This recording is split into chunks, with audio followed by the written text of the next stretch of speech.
So hello' everyone, matric পৰীক্ষাত অসমীয়াত 4 মাৰ্কছৰ বাবে আবেদন লিখন দিয়ে। সো আবেদন কেনেকৈ লিখিব লাগে এইটো ভিডিঅ'ত আমি ডিছকাছ কৰিবলৈ গৈ আছোঁ। ধৰি লোৱা তোমালোকে বিদ্যালয়ত উপস্থিত থাকিব পৰা নাই, সো কেনেকৈ লিখিব লাগিব আবেদন, সো এইটো ভিডিঅ'ত আমি ডিছকাছ কৰিম। সো ভিডিঅ'টো তোমালোকে ফুললি চাবা, তেতিয়াহে এইটো ফৰ্মেট বুজি পাবা। ফৰ্মেটটো বুজি পালে যিকোনো তোমালোকে আবেদন বনাই লিখিব পাৰিবা। সো ধৰি লোৱা তোমালোকে মানে বিদ্যালয়ত উপস্থিত থাকিব পৰা নাই, ধৰি লোৱা তোমালোকৰ জ্বৰ হৈছিল। সো তাৰ বিষয়ে তোমালোকে যদি লিখিব দিয়া তো কেনেকৈ লিখিবা সেইটো ফৰ্মেটটো তোমালোকে এনেকৈ চাই লোৱা। সো প্ৰথমতে দিবা প্ৰতি দি এটা কমা দিবা, তাৰপিছত ইয়াৰ পৰা লিখিবা মাননীয় প্ৰধান শিক্ষক মহোদয়। সো ইয়াৰ বহুত ফৰ্মেট থাকিব পাৰে, কিন্তু এই এটা ফৰ্মেট শিকিলেই হৈ যাব, এইটো লিখিলে 4 মাৰ্কছ দি দিব। সো প্ৰতি মাননীয় প্ৰধান শিক্ষক মহোদয়। তাৰপিছত বিষয়টো ধৰি তোমালোকে বিদ্যালয়ত অনুপস্থিতৰ বাবে ছুটি বিচাৰি আবেদন। যিহেতু তোমালোকে বিদ্যালয়ত উপস্থিত থকা নাই, ইয়াৰ বাবে অনুপস্থিতিৰ বাবে ছুটি বিচাৰি আবেদন ইয়াত লিখিবা। তাৰপিছত বিদ্যালয়ৰ নামটো ইয়াত লিখিব লাগিব। তাৰপিছত তাৰিখটো ইয়াত লিখিব লাগিব।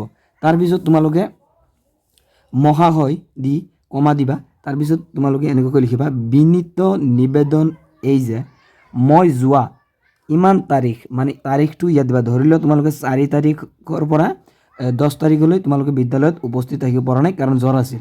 সো ইয়াত 4 তাৰিখ দিবা, ইয়াত 10 তাৰিখ দিবা। 4 তাৰিখৰ পৰা 10 তাৰিখলৈ মই বিদ্যালয়ত উপস্থিত থাকিব পৰা নাছিলোঁ কাৰণ মোৰ জ্বৰ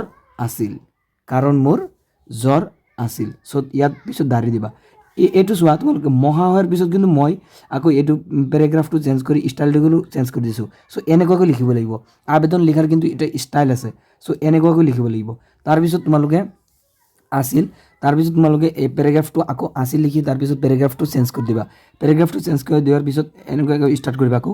গতিকে দয়ালু মহোদয়ৰ ওচৰত বিনম্ৰভাৱে অনুৰোধ জনাওঁ যে মোৰ উক্ত দিনকেইটাৰ ছুটি মঞ্জুৰ কৰি বাধিত কৰে যেন। ঠিক আছে, গতিকে দয়ালু মহোদয়ৰ ওচৰত বিনম্ৰভাৱে অনুৰোধ জনাওঁ যে মোৰ উক্ত দিনকেইটাৰ ছুটি মঞ্জুৰ কৰি বাধিত কৰে যেন। তাৰপিছত ইয়াত তোমালোকে তোমালোকৰ গাৰ্জেনৰ চহী। তাৰপিছত ইয়াত লিখিবা ইতি আপোনাৰ একান্ত বাধ্য ছাত্ৰ বা ছাত্ৰী। যদি তুমি ছাত্ৰ তেনেহ'লে ছাত্ৰ লিখিবা, আৰু যদি ছাত্ৰী তেনেহ'লে ছাত্ৰী লিখিবা। তাৰপিছত নিজৰ নামটো ইয়াত, শ্ৰেণী তোমালোকৰ ক্লাছ 2, তাৰপিছত ৰোল নম্বৰ, তাৰপিছত শাখা ছেকশ্যন তোমালোকে কি। সো এনেকুৱাকৈ তোমালোকে আবেদনখন লিখিব লাগিব। সো এই আবেদনখন লিখিলে 4 মাৰ্কছ তোমালোকে আৰামছে পাই যাবা। সো এনেকুৱাকৈ লিখিব লাগে আবেদন।